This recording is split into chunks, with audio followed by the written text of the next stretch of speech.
This video has been prepared by FSU College of Law students under the supervision of licensed attorneys. It is intended to provide legal education only. The students are not attorneys, and the information provided does not constitute legal advice. We hope this information is helpful. Good afternoon. My name is Darby Kerrigan Scott. I'm the director of the COVID-19 Veterans Legal Clinic. Welcome to our webinar this evening. We're excited to have you joining us. And with that, I will turn it over to my co-instructor, Professor Braun, to introduce herself and the students who will be presenting. Good afternoon, everyone. My name is Jamie Braun, and I am co-teaching the COVID-19 Veterans Legal Clinic this semester at FSU College of Law.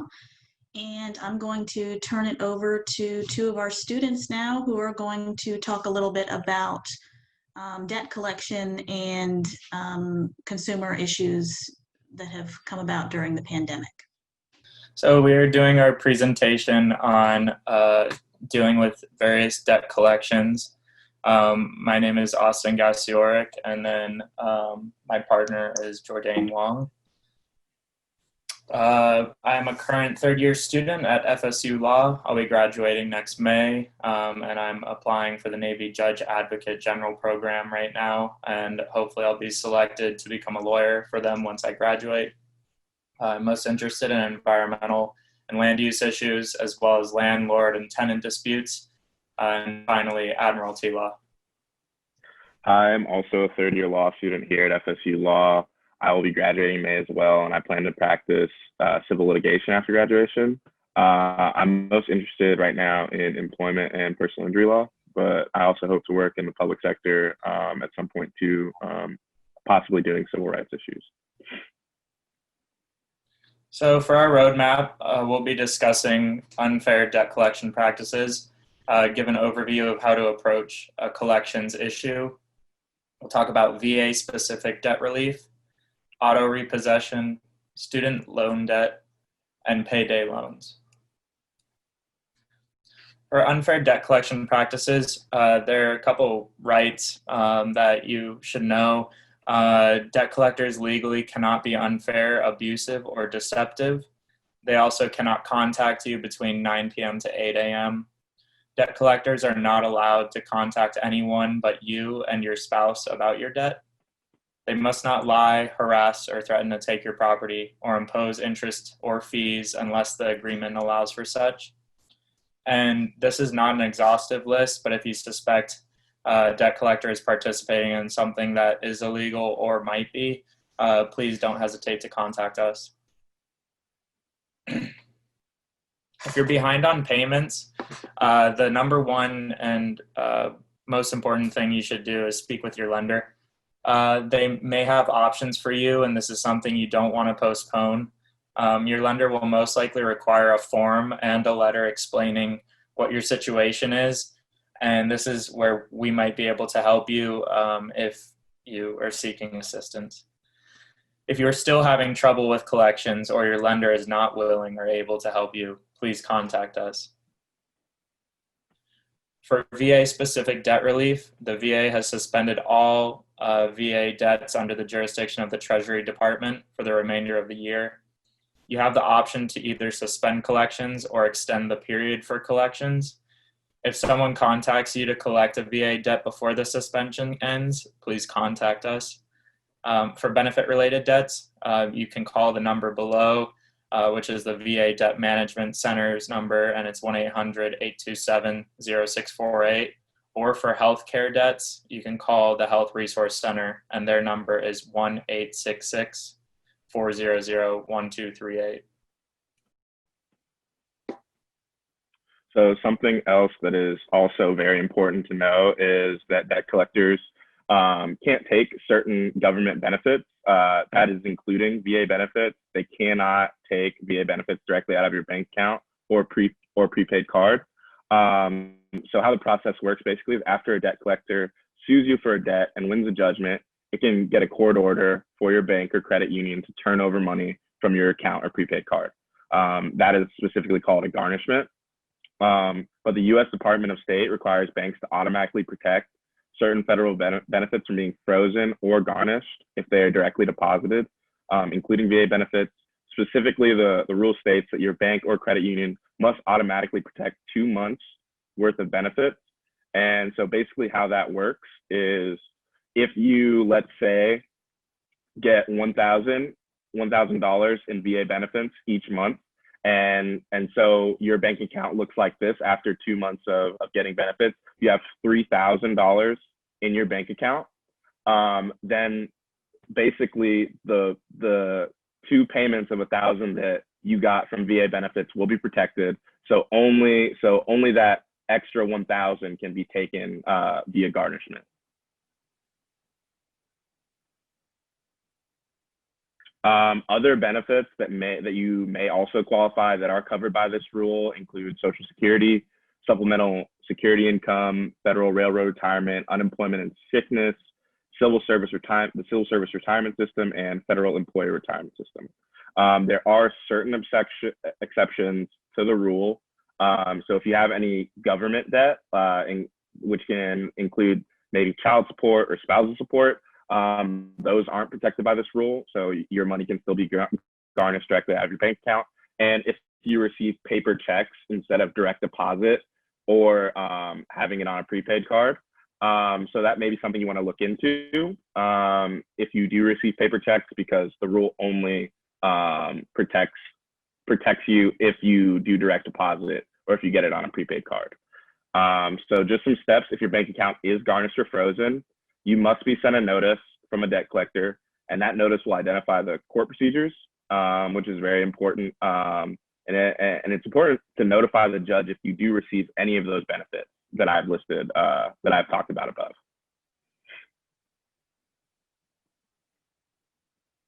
For auto repossession, if you're behind on a single payment, this isn't necessarily something you need to worry about. Although it is stressful, a lender won't start to, or they won't begin the process to repossess your vehicle until around 2 to 3 months, and they'll give you that kind of 1 month grace period. But if this is the case and you're falling behind on payments, talk with your lender to see if you can set up a deferment. A deferment will allow you to defer payments towards that vehicle for about 1 to 3 months, depending on the agreement. This agreement will not hurt your credit, but it will increase the amount of interest you will pay towards the loan in the end. If you are faced with repossession, do not try and evade the repossessor, as this can possibly incur more fees. There are many options available to you if your vehicle does end up being repossessed, which we can go over with you to help guide you in the right direction. It's important, however, that you contact us as soon as this happens, if you haven't already before, because again, this isn't something you want to delay in. You can incur a lot of fees as time moves forward. Okay, so now I want to talk about student loan debt.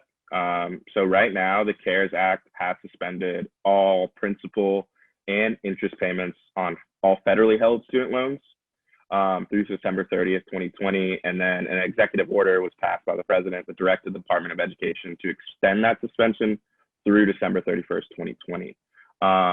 You do not need to contact your student loan servicer or take any action on your federally held student loans if you do have them because of the CARES Act.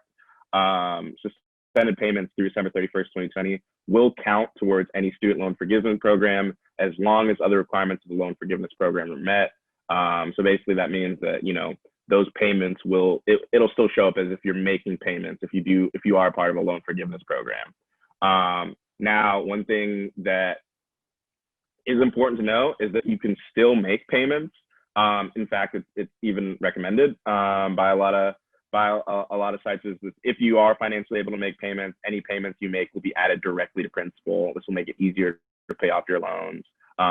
If you're sent any payments after March 13th, you may request a refund as well.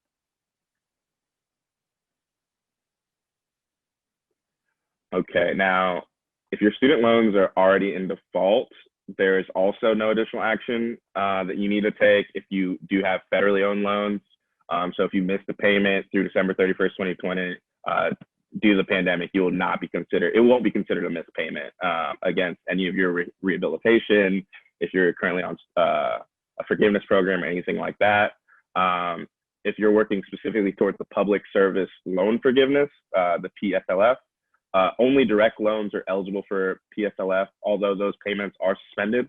Those suspended payments will count as though you had made the payments.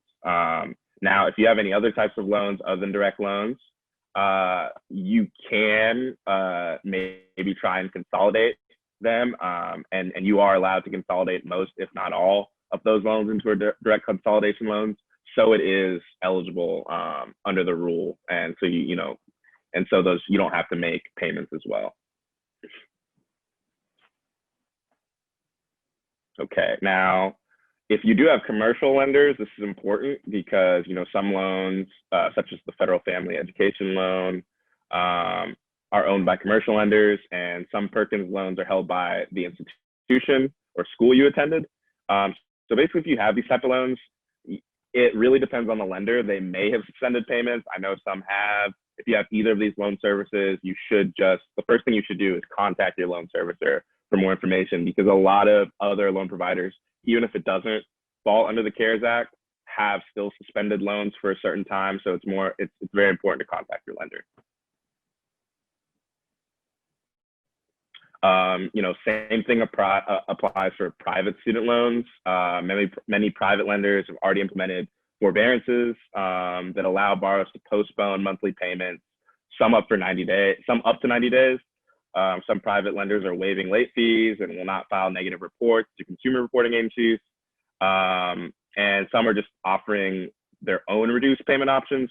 So again, the best thing to do is to contact your lender, see what they're doing, ask them specifically what they're doing because of the pandemic, and yeah.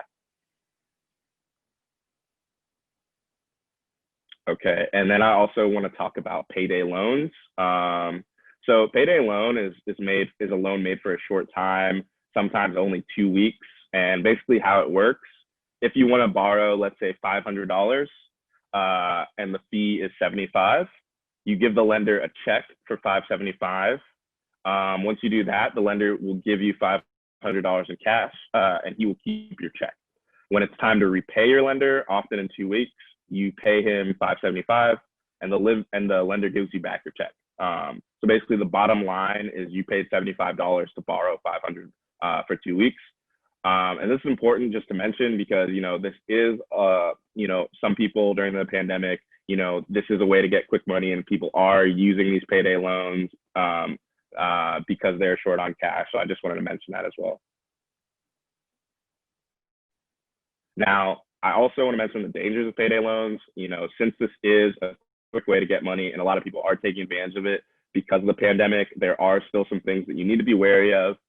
Specifically that payday loans are very expensive, and APRs can be anywhere from 390% to 500%.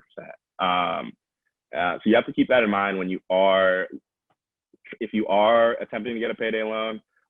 Also beware of online lenders. Now, technically, online lenders are not supposed to be, and these are lenders that are probably going to be advertising on social media like Facebook.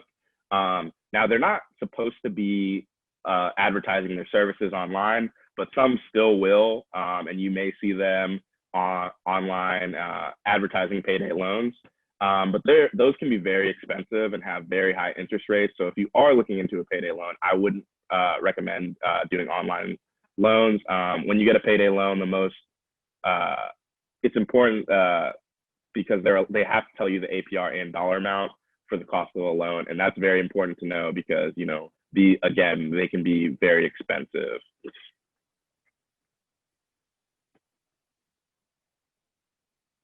Now there are certain specific benefits for payday loans.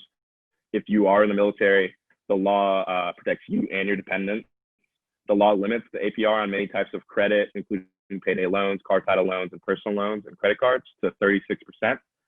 The law also tells lenders to give you information about your rights and the cost of a loan. So it's important that if you are taking advantage of these types of loans and you are a veteran, that you let them know so you can take advantage of that.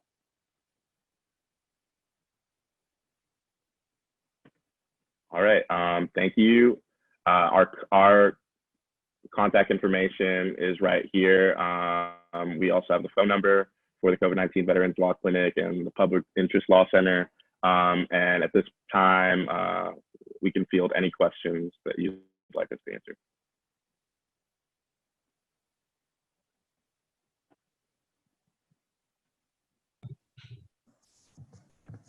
We want to thank everybody for joining us and tune in to our next webinar, which will be taking place next week at the same time.